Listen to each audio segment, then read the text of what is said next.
My husband is refusing to let me drive his car after I broke my wrist and couldn't drive my stick shift anymore, saying I should just get an Uber. When I could be home and back in his car without it affecting his life at all, am I missing something? A couple days ago I, 26F, was doing yard work and I tripped and fell and broke my wrist. It's in a cast and will be for at least 4 weeks. I work full-time, in person, about 30 minutes away from home. I took the last 2 days off from work but I need to go back on Monday.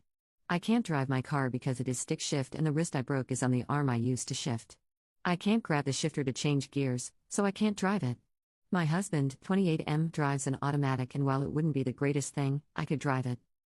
I asked him if he would mind switching cars with me until I am able to shift gears again. He said no because he doesn't like driving my car. I taught him how and he's used it before, he just doesn't like it.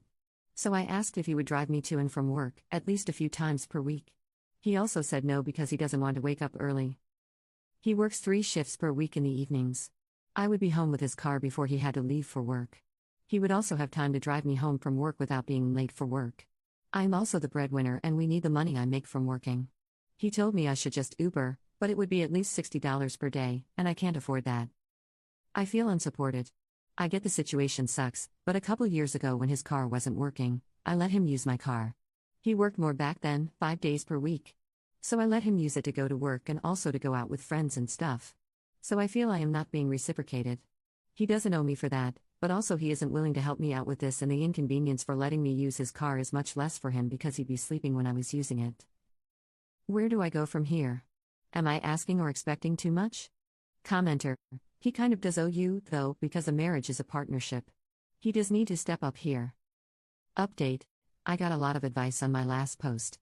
Some helpful, some not. A lot of people slammed him for not working more. I want to clear that up. He was working the same amount of hours as I was. Sometimes more. But his hours got cut at work. He's been looking for a new job or second one, but hasn't had much luck. I know he has been looking and putting in effort. That's not an issue. But I sat down with him and said that we really need to talk about this, because I had to go to work today, Monday. I sat down and told him I get he is having a hard time with his hours being cut and trying to navigate the job market. But I have a good job and I need to get there.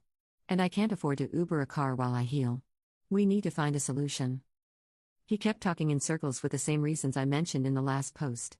I don't know exactly what I said, but it was something along the lines of that is not good enough for me. I don't accept those reasons and I don't think they're true. What is the actual reason? We are married and partners, why am I left hanging like this? He finally told me the truth. Since his hours got cut, he hasn't been maintaining his car. He had savings and maintained his car when he worked more, but when his hours got cut, he started using his savings to pay his part of the bills. And when it ran low, he finally let me readjust our spending. I pushed for it from the start, but he refused. But when his savings ran low, his car started having problems and he couldn't afford to fix it. He needs new tires. He needs new brakes. The AC stopped working. And he also is well overdue for an oil change. He used to keep up with his stuff, but hasn't because he is low on money. He was ashamed and didn't want me to use his car or ride in it because he didn't want me to know how bad it was. He was embarrassed, so he never brought it up. So he has been driving an unsafe car and didn't want me to drive it. After a very long talk, we came to a solution. I will buy him used tires. They need to be done, but can wait a week as we look and get this set up. Yesterday we replaced the brake pads and did an oil change. I couldn't physically help, but I read him steps and looked at things when he wasn't sure. His dad also helped over FaceTime. Between our brains, we figured it out. We decided not to mess with the AC because that's a comfort thing and not necessary, especially during this time of year. So in all, he was having a private struggle I wasn't aware of.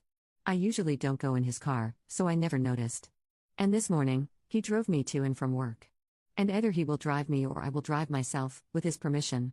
Depends on the day. I knew he was struggling with the lack of income and I have been pushing and pushing for him to let me do more. But he held out due to pride. And his car suffered. And honestly, I think I might do the same thing. I still feel a bit betrayed and the trust has eroded a bit. But at the same time, I also feel like I got closer to him. It's a weird feeling I can't fully explain. But in the end, I can get to work with his help. Commenter 1. Pride and lying can kill a relationship as quickly as cruelty. Unless your husband sees that sharing burdens are the only way to success as a married couple, he will sabotage your future. Commenter 2. Wait, so he was nasty to his sick wife because he cared more about his pride? She had to literally beg him to communicate what was going on. And this is supposed to be a win for the relationship?